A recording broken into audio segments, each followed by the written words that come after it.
Style over substance is often a difficult thing to appreciate in cinema, particularly when it comes to the bare bones, visceral approach of horror cinema, where the best of the best are separated by the lingering effects that their terrifying tales can leave upon us. Traditionally, experimental cinema has been left for the upper echelons of the art form, with the majority of us left behind scratching our heads saying, yeah, cool, looks crazy, but I don't get it. For horror though, there are a few of those same experimental works that have slipped through the cracks, and instead of scratching our heads, we've been tearing out our souls or something.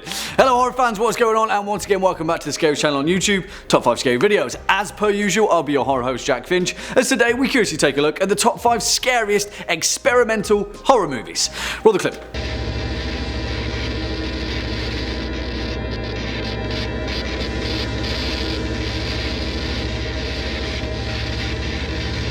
In heaven, everything is fine, you got your good things, and I got mine. For the curious amongst you, that clip, of course, was from David Lynch's phenomenal, mind-bending mashup, Eraserhead. And thankfully for us, we're letting it hum its bizarre little heartstrings as today's most honourable of honourable mentions, down to the fact that we've covered this classic of experimental horror time and time again on this channel, and damn it, we've got some experimental horror movies to talk about, so yeah, as per usual, we'll be keeping it fresh.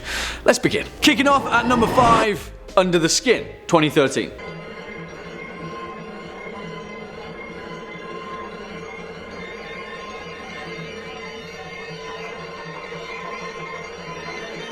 This film pissed a few people off, and I can see why. It was also a box office disaster, but come on, name an experimental piece of cinema that's commercially successful. That's not the point of it, is it? You see, I can understand why this film got, for lack of a better term, under people's skin. It's not a narrative piece whatsoever, although it appears like it should have a narrative. It's billed as a sort of surreal sci-fi experience in line with more contemporary audiences, but instead you're left wandering through the depths of its story like a lost hiker in a forest, not sure which way to go as darkness is descending and you can hear footsteps moving toward you from the darkness. That's what this film is meant to do. It's not meant to lead you by the hand anywhere, and in that sense you're not sure whether you should be watching it, but then we get to the alert of its visuals and then we can't stop watching.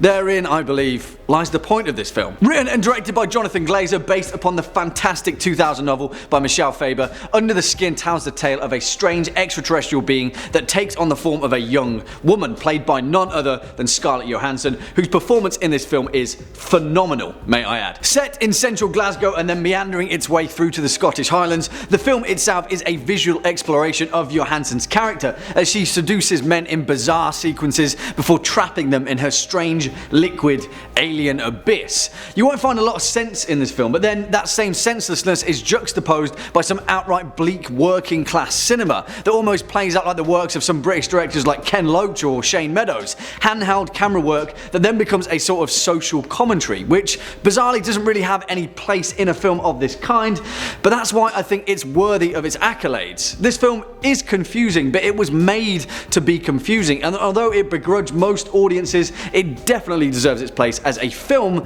that leaves you disturbed for the better. Swinging in at number 4, The Strange Colour of Your Body's Tears, 2013. Allô? Ma femme a disparu. Je suis inquiet. A long name for a long movie. Although it's not long in length at all, there's just so much going on throughout this film that it's like being tied to a chair for 100 minutes and sprayed with a water cannon of giallo horror whilst being trapped in a maze at the same time. We briefly spoke about style over substance, and no other subgenre of horror exemplifies that than Italian giallo horror, pioneered by the likes of Mario Bava and Dario Argento. Now, whilst giallo horror is experimental in nature anyway, this modern retelling of the form takes that formula and then blasts it to oblivion. This film is weird, really, really weird. It will make you feel weird, and the impact of that is only served by the way it seamlessly descends into chaos. This film starts like a run-of-the-mill European art house film, but by the end of it, holy moly, it's something else entirely. Written and directed by filmmaking duo Helente Catet and Bruno Forzani, who also made the phenomenal 2017 film Let the Corpses Tan, which if you like westerns, you will love that film and it's awesome. Strange Colour tells the tale of a run-of-the-mill middle-aged suit named Dan, who returns home to his apartment to find that his wife is nowhere to be found. And what begins as a typical intriguing mystery soon descends into utter chaos. This entire film is shot in a single apartment complex as Dan goes from door to door trying to find where his wife has gone, on the way encountering a series of strangers that swiftly become more and more bizarre. And like a rat trapped in a maze, we the audience spiral down into this strange complicated web of lies and deceit, whilst Dan is none the wiser. Now listen, the narrative sounds better than what it actually is because there is no narrative. If there was, this film wouldn't be experimental in its nature, but visually speaking, this film is horrific. If you want to be weirded out whilst also witnessing some of the most obscenely beautiful scenes of recent cinema, then watch this film. Next up at number 3, Begotten, 1990.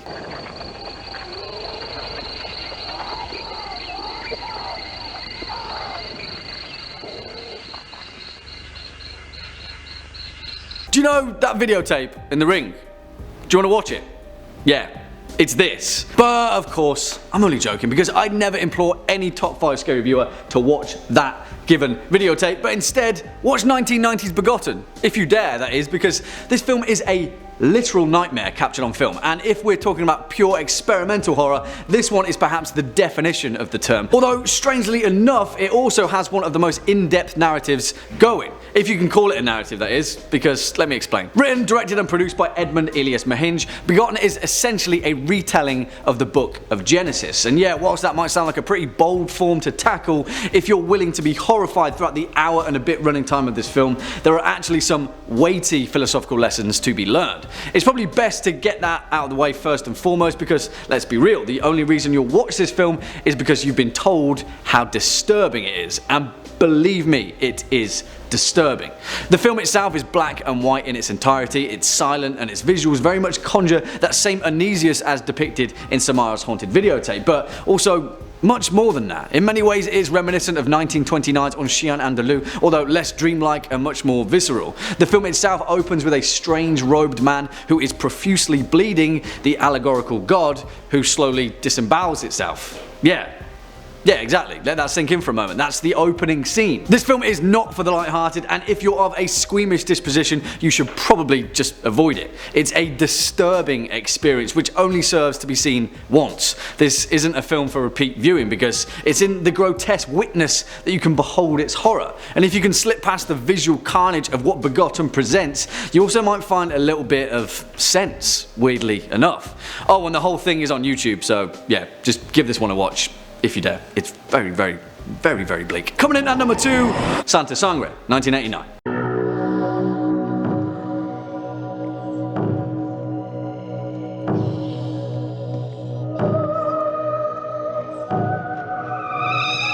Alejandro Jodorowsky, a genius of cinema, a man responsible for the likes of 1973's The Holy Mountain, Dune, the film that was never made, and countless others that exemplify the term avant-garde. Truth be told, Jodorowsky is perhaps one of the most accessible experimental filmmakers of all time, but that isn't down to the fact that he's commercial in any way. Far from it, in fact. It's because this guy is so damn good at portraying experimental themes and ideas and somehow making them palatable for the human mind, which, believe me, is a difficult thing to do, given the fact that everyone's perspective is unique. Perhaps the peak of this whole motif is with his 1989 horror film Sangre, a film that we've briefly mentioned over here on the channel, but one that I've wanted to cover in depth for quite a while. If you've seen this film, you'll know how much of a visual onslaught it is. But unlike most others on this list, Sangre actually has an incredibly compelling plot, so I'll try my hardest not to spoil anything because it's really worth it. Written and directed by Jodorowsky alongside Claudio Argento, as in yes, the brother of Dario, Sangre tells the tale of a man named Phoenix who grew up in a travelling circus as a child magician alongside his father Orgo, a famed and fearsome knife thrower, and his mother Concha, a trapeze artist.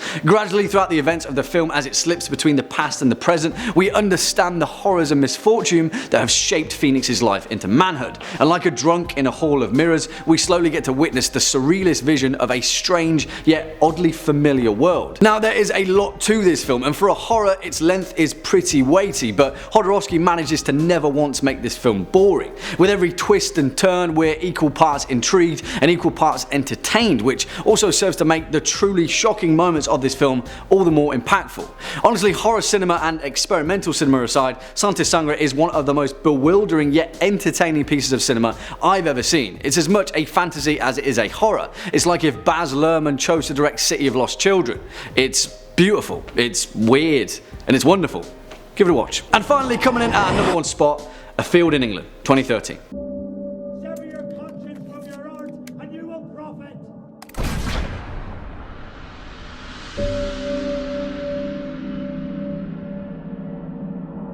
Colour me biased, but I think that this may be the greatest experimental horror film ever made. And yeah, I am biased because in a way this film has everything that I love. History, horror, folklore, the psychoanalysis of the human mind, but it destroys all of those things in a bizarre psychedelic deluge of pure traumatic fear. And I guess that's exactly why it's so damn good. Listen, this is a list about experimental horror. Not everyone is going to find something that piques their interest here, but if you watch this film with the right mindset, you'll be truly horrified, trust me. Also, please don't be under the influence whilst watching Afield in England, because it's already a mind melter. Now I know I say this often, but Ben Wheatley is a genius of filmmaking and he also hates exposition. So if you want this film to make any sense, it won't. You'll be literally dropped into a field in England and you'll slowly have to figure out just what the hell is going on all by yourself. It doesn't lead you by the hand in any way, and that, I think, is incredibly important as to why it's so impactful.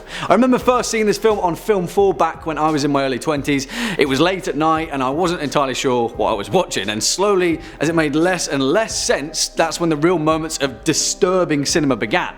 A field in England creeps up on you like a strange man in the countryside with a jar of wonders and untold secrets. Although, to be entirely honest, it's not a complicated film at all. 3 soldiers in the English Civil War desert during a battle and find themselves retreating through a strange hedgerow where they discover a mysterious man who tells them that they can drink together in an alehouse.